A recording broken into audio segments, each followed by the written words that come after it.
mainly for also wooden stairs, but yeah, we can make it thinner.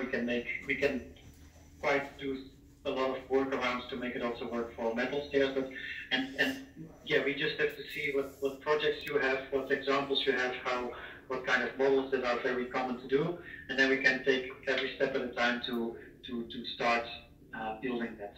So just as an example, if I go new, maybe I take here some training material. Let's go to the other, I open it on the other thing. Let's go here to the desktop.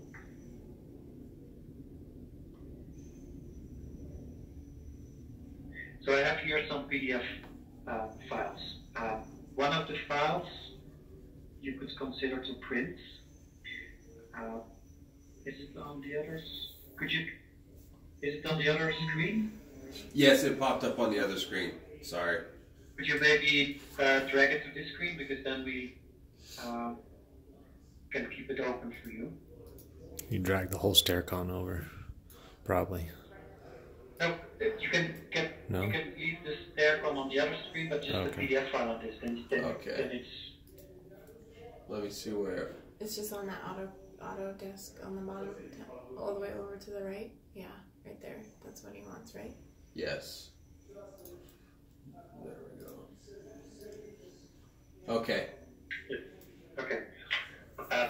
And this screen we actually need later instead. Yeah. Okay. Got it. Oh. Now where to go? Down again. Here. So we do have some shortkeys for things that are very common to do, like F1 is help, but it is for many programs. I hate F1. That should be F12. For instance, create stair is something that you would maybe do often. Create floor opening. So if you push F7, then you go to the properties of the stair. So these kind of things are maybe very often that you would do that. So that's why we have shortkey, because it's faster sometimes just to push on your keyboard a specific key instead of going with your mouse all the way to a menu and choose whatever you want to do.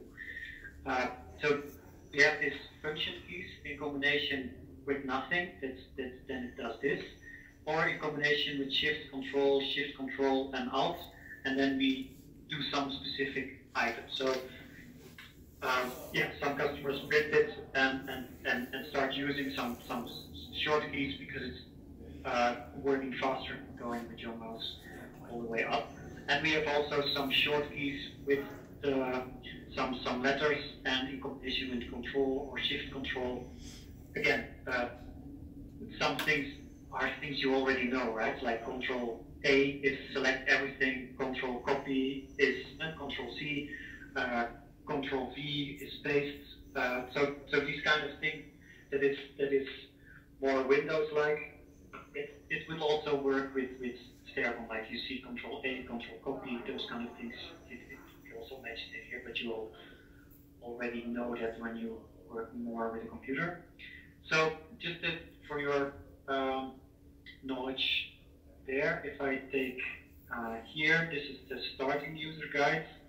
It just, for the first steps in Staircon, shows you some things, and I just briefly will mention it and then we do it together. So we have a customer page, the link that was in the email. Actually, when you go to our website, you see on top right corner customer pages. If I have to ask your customer number, but if you normally a customer number will also be written on the invoice. And actually, the first time you want to enter the customer page, the login and password is just a customer number. So that number, if you fill it in as login and as password, then you log in for the first time. But then it's asking you for the first time, please change your password, and that's the time that actually you have to write down your password, not to forget it. Because I wouldn't know if you lose it, you can still reset it and we can still give you another one, but that would be done from our head office. And so, yeah, everyone has their own login as customer number and then your own password. So if you already had invoice you should have already a customer number, so then you already could do that. But if it doesn't work, I can ask to our head office and give you that number. So in there are more things, and one of the things are tutorials and the updates. But again, we can look at that another time. So important when we place the stair, we can choose different stair models or stair shapes, and we can click on stringers. We can divide them in more stringers, but we have it.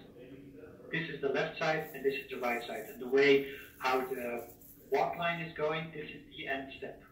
So this is where we would attach to the floor above, and this would be the starting step. So this is how we display the stair, that the arrow is going up, so we know that, and we name the first step, the starting step, number 1, and whatever the end step is, that's the number that is on top of the stair.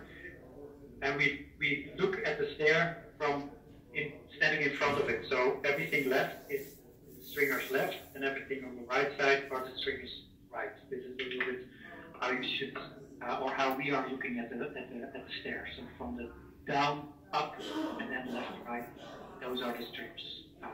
If I keep on dividing stringers, then it's stringer 1, 2, 3, 4, 5, and so on. The mouse commands, we can play a little bit with that as well. We have different views, so we will look at that, how to go to the different views, and all these views are linked with each other. So if I change something in plan view, you will see it change it directly, interactively in the elevation view and also in 3D. So all these things are interactively linked with each other. And to select things, we don't most of the time do that with the left mouse button. With the right mouse button, we go to a submenu, or if we keep it selected and we make a rectangular, then we select actually, or we zoom into that part. So that's actually what we use. Click and drag, then we zoom that area. But again, it's going to be easier to see if I show it to you. And then also the zoom button in the middle, zoom in, zoom out, that's also with the scroll button. And if you push this middle mouse button, that's panning. So you can move it left, right, up, down. So panning and scrolling, that works with zooming and panning with the middle mouse button.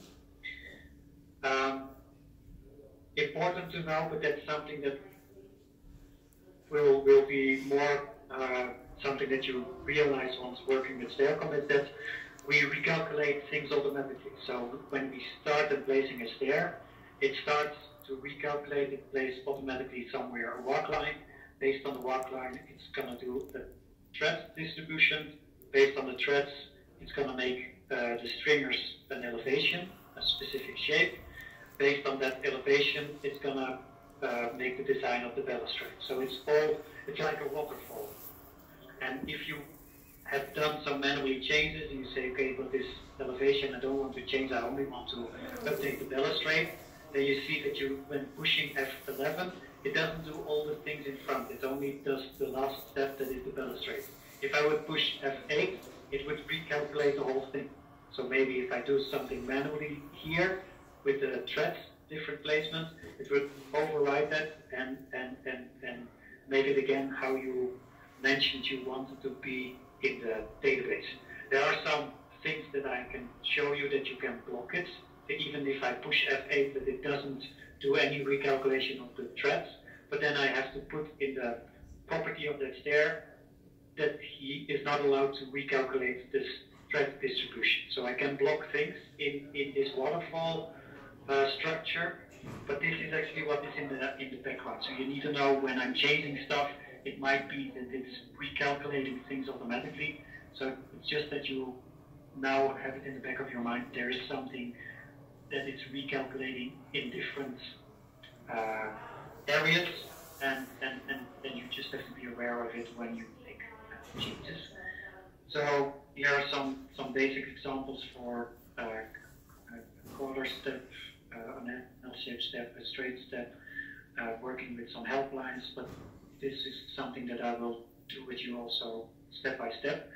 Also on our website, so if you go here, you can log into our customer pages, but if I go to the other screen, you can also find some movies.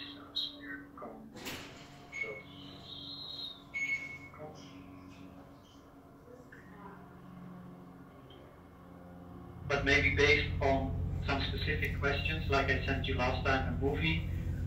We also try to make some specific movies based on your questions, if there's something specific that is not on a standard movie that we already have. We have here some general movies, and I also have some examples for the UK and US markets, but I can give you a link to download it later.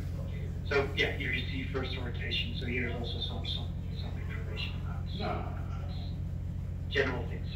So when we start a project, we give in customer name, address, number, all these kind of things, and afterwards we can print it.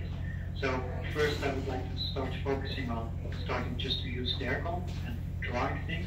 But once you have that, if I go to the other screen again, and I go to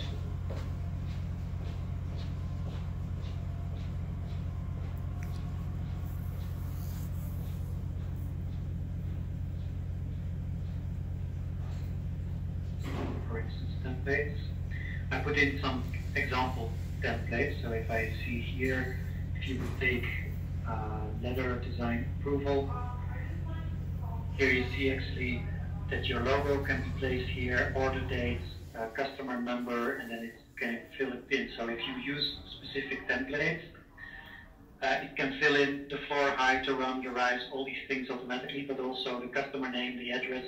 But obviously when you start with Staircon, if I go to the other screen again, if you don't fill in the customer name and address, it's not going to fill it in, of course, on the printout. So whatever you fill in, I can fill in it now, but also afterwards you can open up the same project parameters and still add these information. It's just an example of things that you already can fill in.